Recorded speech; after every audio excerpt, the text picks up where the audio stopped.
Hey guys, welcome to the Beyond Sunday podcast, where we desire to take the conversation beyond Sunday. I'm Devin, joined by my friend Shareya. How are you today? Good. How are you? Fantastic. Um, we've been off for a week, but we're excited to jump back in. Before we dive into the conversation from this last Sunday, take a look at this video.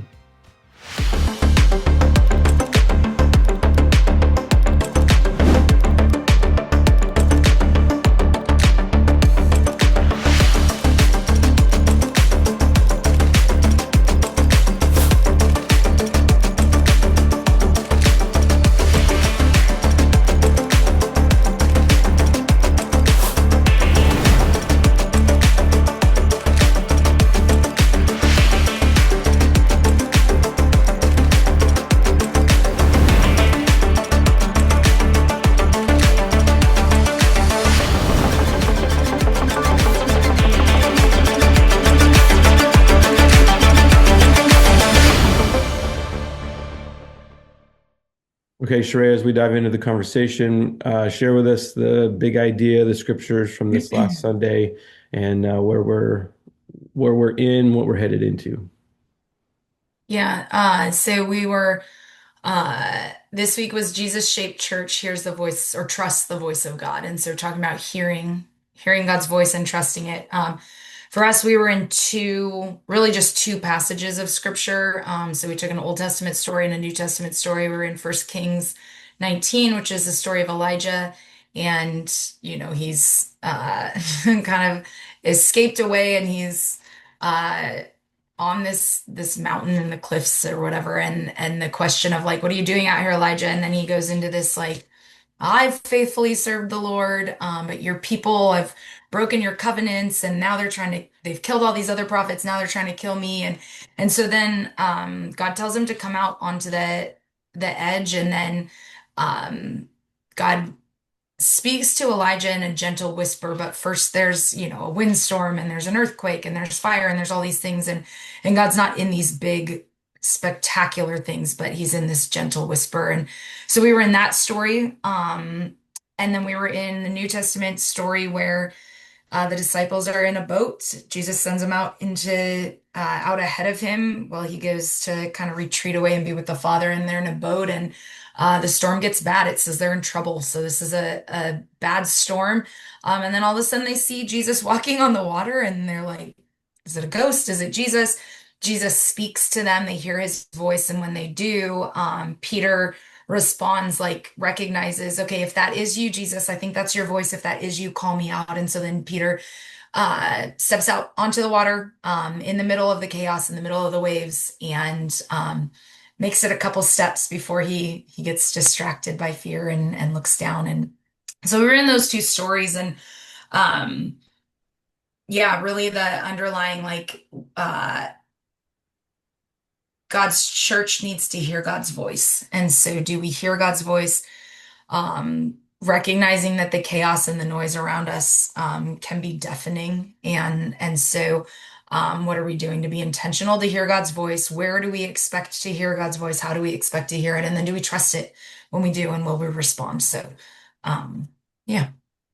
Yeah, these are two familiar passages for many people who've grown up in church.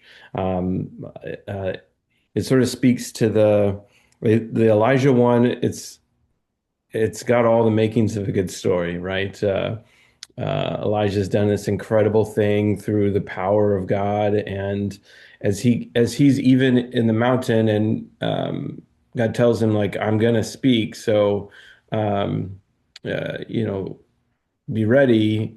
But it's not in the wind, it's not in the earthquake, it's not in the fire, which is everything that just transpired earlier in this competition with the other prophets of Baal.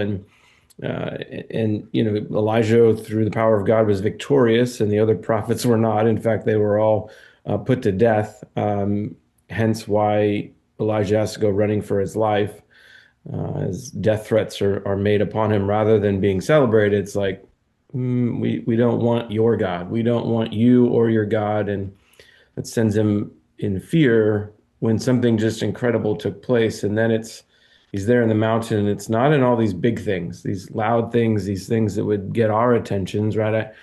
I mean, you've survived a bomb cyclone, winds of like 70 plus miles an hour or whatever it was. I've lived through some earthquakes that the ground just keeps shaking and shaking, and um, uh, I've driven through wildfires that are on both sides of the highway. Like these things will get your attention, and they'll kind of strike fear of like the unknown. I don't have no control of the wind, the bomb cyclone. You're just like waiting for it to end. You don't know when an earthquake will stop shaking the earth, and there isn't anything that you can step off of that wouldn't be shaking because everything is being shaken. And then when fire consumes, you just sort of stand back and watch. There's any more you can do to put it out and until it burns itself out. And there's just no control. There's no um, uh, putting a hand on it and shifting, making that stop until it decides to stop itself. And it gets your attention. But for Elijah, it's this whisper that one of the things that as I was reading this passage in First Kings 19 that I think you even brought out as well when we were prepping for this was like, why does he say that God asked the same question twice? So he's in the cave and he hears the the word of the Lord say, what are you doing here, Elijah? Elijah responds to God, and then in the whisper, he hears this same question, what are you doing here, Elijah? And Elijah offers the same response in that. And so I read that and I'm like, what? Wow. It didn't get his attention enough to like nothing shifted for Elijah in this space of both these questions. And he gives the same response until God is like, uh, look, you're not seeing what I've been doing. You're not aware that there are still yet 7,000 back in Israel who haven't bowed their knee to Baal. You don't know that there are others who I have prepped and prepared to when you call them, this will be the next prophet. Speaking of Elisha, that there will be others who will cut down those who against God and against God's people and putting up idols, right? That there'll be others who will be beside Elijah as he calls him down off the mountain. That this is a familiar passage for many people. It is for me, but there are still spaces where I'm like, the words of Marty Solomon comes echoing back, ask better questions of the text. What's in here that you're familiar with, but you got so familiar you forgot to look at the obvious. Yeah, well, I think so. I was asking that question as we were prepping this because I guess like you just called out, it seemed weird to me that Elijah answered the same way. The question being asked again doesn't seem weird. God oftentimes will ask something and ask it more than once, right? So or say something more than once. So that the question being asked again didn't strike me as weird, but the fact like you just experienced all this, all everything you just experienced, and your answer is still the same. But then what was landing for me a little bit, and this even this whole idea, some of this that I've been sitting with since Sunday is that God's voice tends to stand in contrast to whatever's around, which means that sometimes, like in the story just before this, you called out, the contrast is that God does show up in this mighty, powerful, overwhelming kind of a way, right? Unmistakable. But that also sometimes when everything else is chaotic and noisy and big and loud, then the contrast is a quiet, gentle whisper. And I used this, I talked about this Sunday. Um, there was a gal here at church when I was growing up. She passed away a couple years ago, really unexpectedly, but she had a big impact on me and on many people in our church.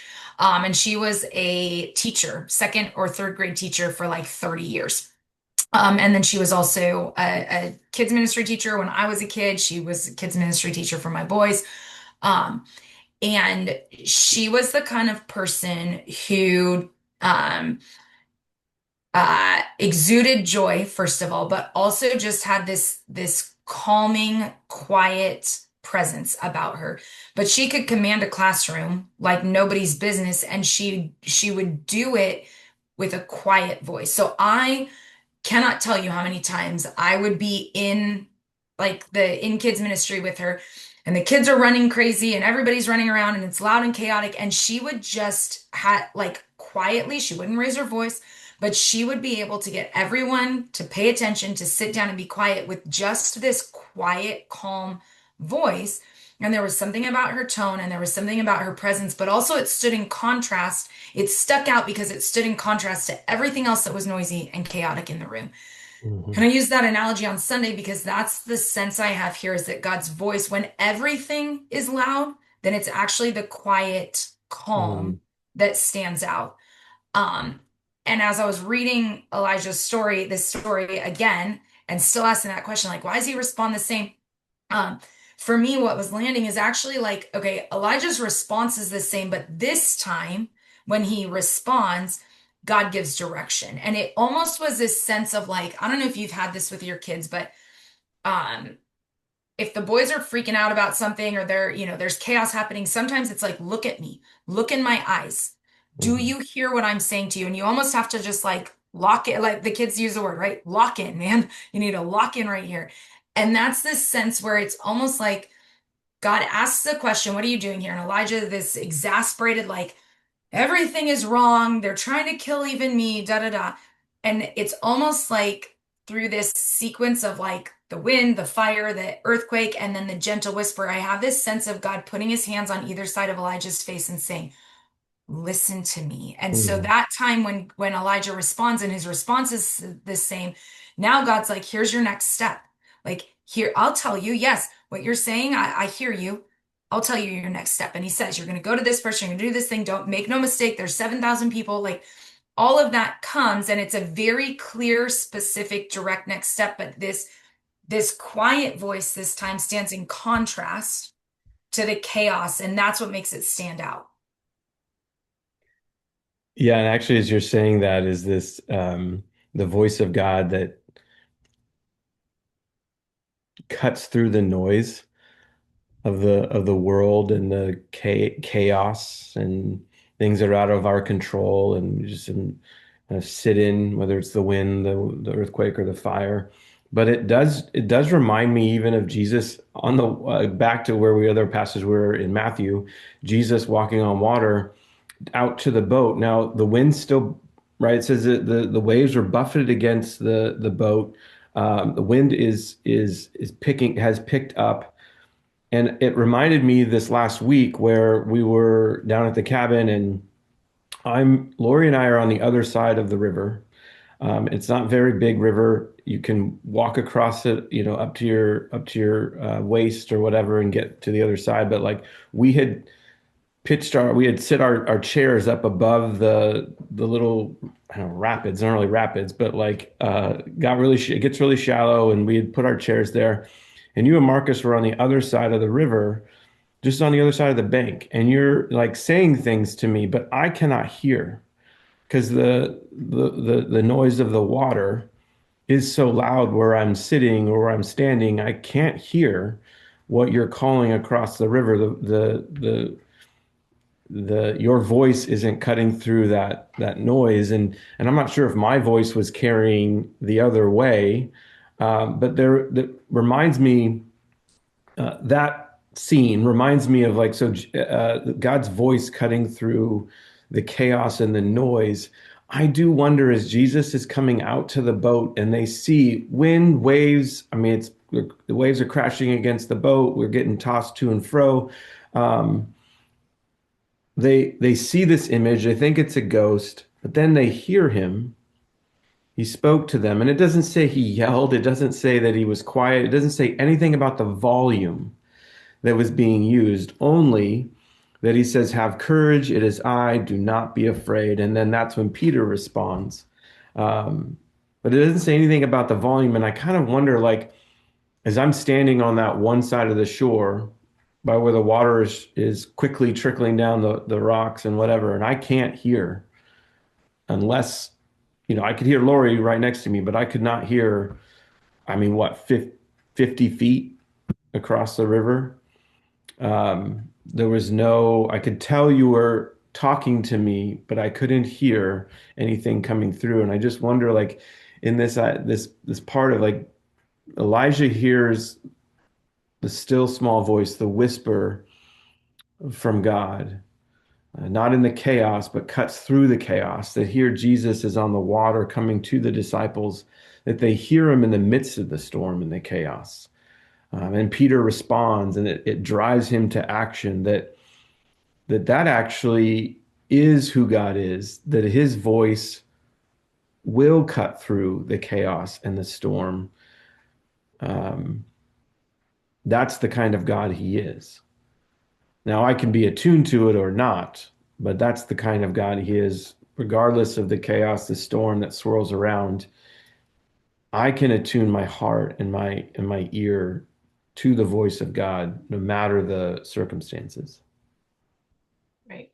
Well, and I guess that the other piece of that then for me is that I think in Elijah's story, in some ways too, we see God reminding, or even maybe it's not even a reminder, maybe it's that God's revealing himself to be a personal and intimate God. And that's what we know. Like as you're talking about, like it doesn't say anything about volume in the story of Jesus on the water, but what we do know is that they have an intimate relationship with Jesus that allows them, like I think about it, if you call me, if I answer the phone, I know it's you. I'm not saying like hello, right? And I recognize some of that is because your picture shows up on my phone when you call, but I recognize your voice, right? Or like I think about at STP a couple weeks ago, other people were answering my phone as you were calling to tell me stuff about the work that we were doing or whatever, and you're able to tell like, oh, this isn't her, the voice of people who you spend time with, right? So the disciples recognize, but whatever Jesus's volume is, it cuts through, but they also can recognize, like, oh, I know that voice. Mhm. In the story of Elijah, I think there's this like, we were designed for intimate relationship with God, to know the voice of the Father because of Genesis 3 and what happens in the garden and all of that. There has been this separation. And we even know this, right? Because the Israelite people, like God's like, you can come up on the mountain at a certain point. They're like, we don't want to. Like, Moses, you hear from God and you tell us, right? So now there's this separation between the words that God speaks and his people.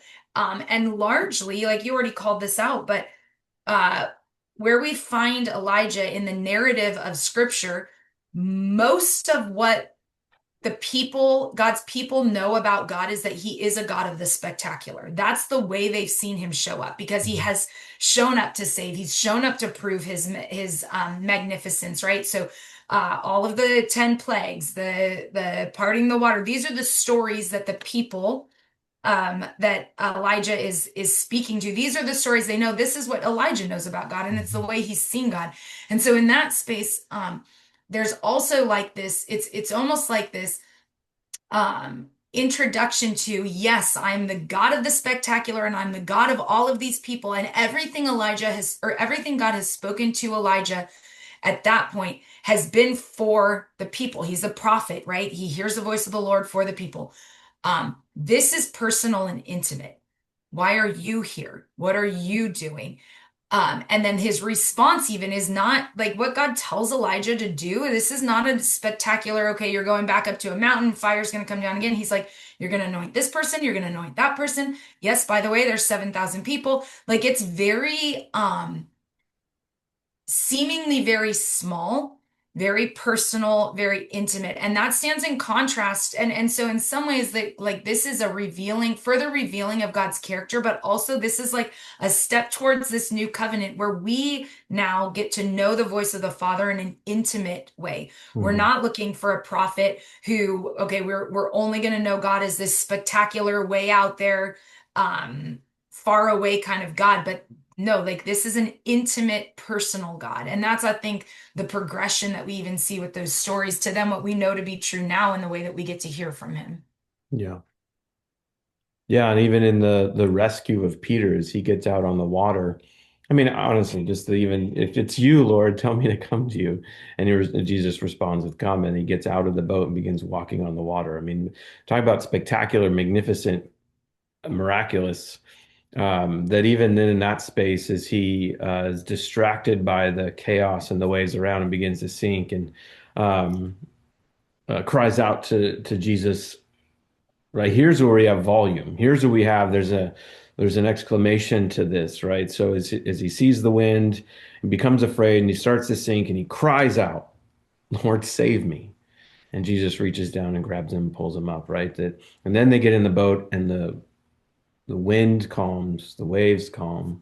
That there's the even the intimacy that you see in that interaction that Jesus is near enough to save. Yeah. Well, I think that's the other piece that was kind of landing for me, and probably especially coming out of 2 weeks away, because sometimes we talk about, and we even talked about this on Sunday, and I think this is true and right that there are times where we have to be intentional to step away from the noise, right? Chaos, the noise, externally and internally, can be deafening to the point that I can't hear the voice of the Lord. And so there, like the practice of solitude, silence, the stillness and stepping away, like these are things we saw Jesus do, so they matter and we need to do them. But also in the story of Peter, that's one of the things that strikes me is that not only is Peter like, okay, to step out of a boat onto a calm lake and imagine that you might be able to walk on water is crazy, right? Like Jesus called me, I'll walk on water, but they're still in the middle of the storm. The waves have not calmed yet. Mhm. And scripture tells us, like I think the NLT says, the storm is bad enough that they're in trouble. So whatever that means, this is not just like, hey, it's kind of windy, but like the disciples are in trouble in this boat. They need rescuing, they need saving. It's that bad of a storm. And in that amount of chaos, Peter hears Jesus's voice and responds. Not he, it's not like, hey, I think that's you, Lord, but quiet this down so I can make sure it's you so I can really hear your voice, right? And so I think also recognizing like, yes, there's places I want to have a practice of stepping away. I want to have a practice of solitude where I can calm or quiet the chaos and the noise. So I can hear Jesus. But I also don't want that to be an excuse, because I do think that there are times where Jesus is like, you're going to step out of the boat in the middle of the chaos, and you need to be able to hear my voice and recognize my voice. And that's some of, I think, reflection for me. We got away for 2 weeks, and probably that's the stillest and quietest that we can get in this world, right? To be away at a cabin where there's no cell service, there's no Wi-Fi.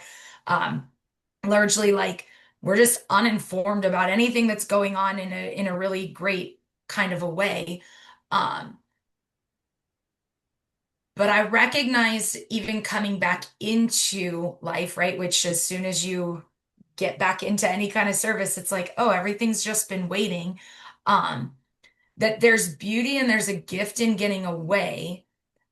But if that's the only time or place that I can hear the Father, then I'm going to be in trouble, because I can't spend my entire life retreated away. And so that there's been some of that reflection for me is like, I actually need to know God's voice well enough. I need to be intimate enough with Him that I can hear Him through the noise and through the chaos. And that doesn't mean that I don't have practices of silence and solitude, and it doesn't mean that we don't retreat and get away. But gosh, if that's the only place that I've decided I can hear from the Lord, then I'm going to be in trouble in the 90% of life that is in the middle of chaos, external or internal. And so recognizing too, like God speaks, period. Mhm. Have I been intentional to recognize his voice with or without the chaos? Have I been intentional to listen for his voice and to respond, even if it feels chaotic? Yeah. Yeah, there's both and. I mean, both is important, the retreating away, because Jesus, even before walking on the water, retreats away up the mountain, dismisses the crowd, and has some time, some solitude time before he goes back out or goes on the water to the disciples. And same with Elijah. I mean, this big. spectacular event takes place, and he's hiding out in a cave. I mean, he retreats alone. I mean, even prior to us, where we got into this passage in Kings, he he had just sat down and got a rest, and the angel come and attended to him and provided him some bread and water, and it was like, take a nap, right? So there is something about the rest and the stillness and retreating away, but you're right. The even hearing the voice of God in in the retreating away, or in that can um, strengthen areas of that have become weak or burdensome, uh, but also in the spaces where we are in the midst of it, and on, the metaphorical boat on the water in the storm. Would we still hear? Would the voice of God still cut through the chaos? Would we hear it, and would we respond? In those spaces, as well as hearing the voice of God in those places of silence and solitude, just by ourselves, us and God, and that still small voice. On the last day that we were away at the cabin in the morning, I don't know, God woke me up early. It was like 6 a.m. and I don't think I had gotten up before 8 for quite a while. So I get up and it's just me on the deck, and I walk down to the water, and it's just still. There's nobody's up, um, nothing to attend to yet. Um, and what rings in my head in that moment was a conversation that had taken place a day or two prior, where we ran into this group from another church in Newport. They were away as a staff together, retreating away, and one of the new staff members, a youth pastor, asks you the question, like, if there's a one piece of advice, this is my first time in this role. If there's one piece of advice, what would it be? And you offered, like, partnership. Don't do ministry alone. Gather together, partner with your staff, other churches, people, whatnot. Gather a team, and then um, some of the boundaries of the practices, like Sabbath, and the importance of spending time with God, protecting some areas that offer rest and um, renew us in the presence of God. And then that morning, on the day that we were leaving, what came to mind was like, what would that be for me? What has God spoken into me that I would offer, that's been important to me, and a couple of things came to mind right in that moment, in that silence and stillness of the morning, was um, following Jesus will cost you your life, and that's worth it. But ministry can take your soul if you let it. It can be all consuming. And I think for me, there was a kairos in that space and that morning of, and just, before packing up and returning to the storm or the chaos, not that we're coming back into a storm, but just all the things of that you don't have to deal with when you retreat away and you disconnect, and you just connect in with those you're with and with God. And um, that ministry, following Jesus, will cost us our life, and it's worth it. And he says, take up your cross and follow me. We have to die to ourselves. And what God has for us is abundant, and that's good. Doesn't mean it's easy, but it's good. But ministry, if you let it, can take your soul. It can redefine your identity if you let it.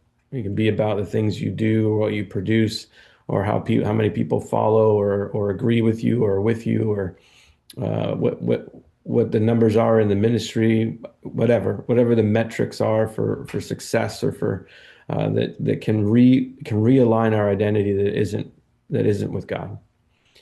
And that was the piece that God was like, look, I don't want you to attach anything else to you or in this ministry that isn't of me.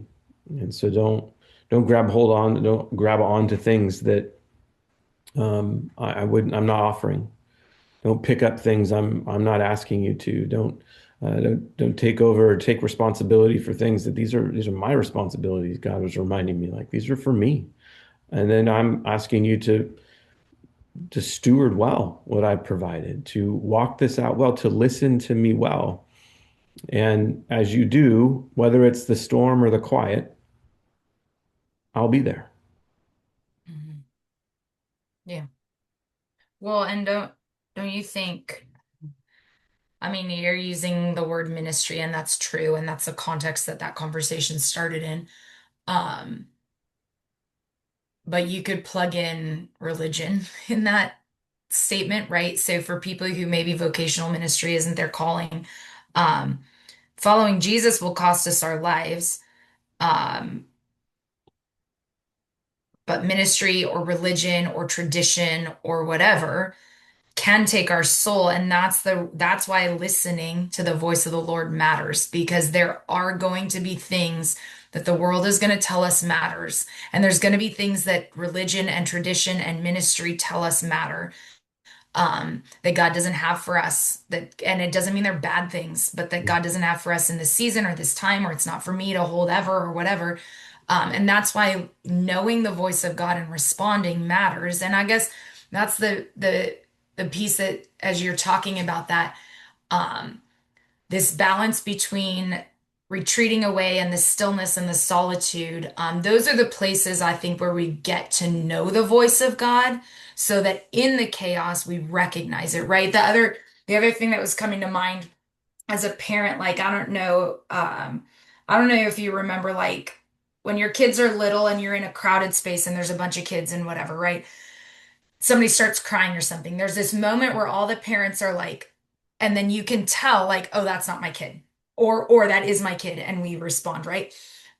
In that space, like I know my kids so well because of the quiet, at home, intimate amount of time I've spent with my kids. I know that. I know the sound of their cry. I know the sound of their voice. I can tell, like, that's a happy scream. That's not a happy scream, right? That's because of the quiet, intimate places that then in the middle of a chaotic space where, we're in I don't know, at a playground or whatever, I can recognize, like, oh, that one's not mine. That's not my kid. And so the balance between those two things of like spending time in the quiet and the stillness so that I can recognize in the middle Mhm. of the chaos, Mhm. this is the voice of the shepherd, this is the voice of the father, which then that progression into what you were just saying, that matters, because in that chaos it's going to be too easy to say yes to other voices if I don't recognize his. And that's where ministry will cost you everything, or will cost your soul, like you're talking about, or religion or tradition or whatever that is. Like if I don't know his voice like so well, and if I'm not listening for that and responding only to that, then yeah, I'm going to find myself having said yes to things that he didn't ask me to say yes to. He wasn't speaking that. And so I think I guess that's the balance of like, it's in the quiet spaces I get to know his voice, but if I'm not listening for it in the chaotic spaces, then I'm going to Yeah, miss it still. yeah, that's good. Well, as we wrap up this episode, Treya, let's share Kairos. Yeah. Well, uh, that's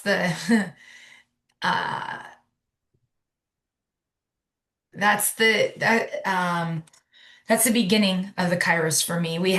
So after church on Sunday, we had our student leadership team meeting. And in that, we do a huddle, which has been a really cool space. And so I sat in a room with, teenage boys, and we're asking the question, what are you hearing from God and how will you respond? And this is like, I don't know what, maybe it's 3 hours after Sunday's message, right? So all of this that we're talking about now is still fresh in my mind. And so we sit in that space, and we have a little bit of quiet time where we're like, I'm like, okay, God, what's the thing you're saying? And there's something about this story of Peter, and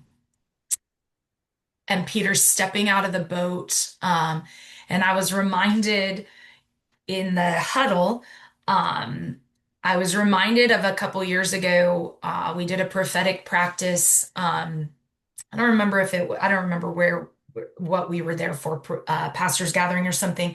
We Mm, did a prophetic practice, and somebody around the table And I have the piece of paper still in my Bible, but what they were hearing for me, was was as if Jesus was saying, I'm so proud of you. And when I look at you, my eyes light up. And the person was sharing that they had this picture of they had seen I don't know if it was The Chosen or some other uh movie depiction of this story, but the story of Peter stepping out of the boat. And the person sharing this with me was sharing that what came to mind as they were praying and listening for me was this image from this movie that they had seen, where when Peter does step out of the boat, the camera pans to Jesus's face, and his face just lights up with this pride of like, you were willing to hear my voice and step out of the boat. Mm, It's chaotic, it's crazy, but there's this like uh this visual response in the demeanor of Jesus when Peter is willing to step out of the boat. And so I was sitting with that Sunday, and this idea that like Peter steps out in the middle of chaos. And I think that some of that is I don't know that I have a hard time with the idea of stepping out of the boat. Like walking on water is hard, but I'll do hard things. But I think I've been sitting in a place of like, I just really like you to calm everything down and tell me clearly the steps, Lord, and then I'm willing to step out of the boat and follow you. And there's something in Peter's willingness to just do the thing without thinking it through. I hear your voice, God. If that's you, call me out. The water's crazy. I don't know all the steps. I don't know how this is going to end, but I'll get out of the boat. And Jesus, the delight in Peter's faithfulness around that. And so I think that's what I'm sitting with is like, what does it look like for me to step out of the boat when things still feel chaotic? mm, To respond, I hear you, Lord. I'd rather wait until things calm down to respond, but that's not how this works. And so I think it's still a little messy, but I think that's what I'm hearing. yeah, that's good. I on the way in this morning was listening to Turn It to Praise.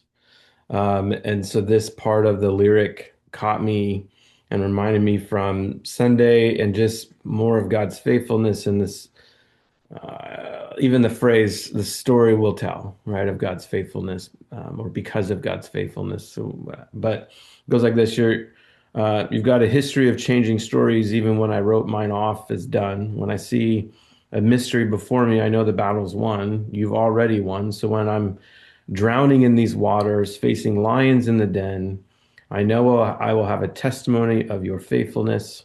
You take all that the enemy meant to destroy me and turn it to glory and make beautiful endings to every story. You turn it to glory, and I'll turn it to praise. And that part of whatever that storm that swirls around me, that as I even think of Peter coming close to Jesus, he hears him, his voice cuts through the sound of the storm, that as he comes closer to him and he's even rescued when he's afraid of what he looks around. And then when he get in the boat, it calms down. For me, it's like when I come closer to Jesus, I align myself more with his nature and character. Um, the rest of the world begins to quiet down, or like the eye of the storm. It doesn't mean that it doesn't keep swirling, but here in the eye of the storm with Jesus, I hear him clearly and know then where he's, what, a little bit clearer what he's doing, even in the midst of the chaos, the swirling, the storm, in the midst of my story that he's writing, and and his faithfulness and the story I'll tell because of that.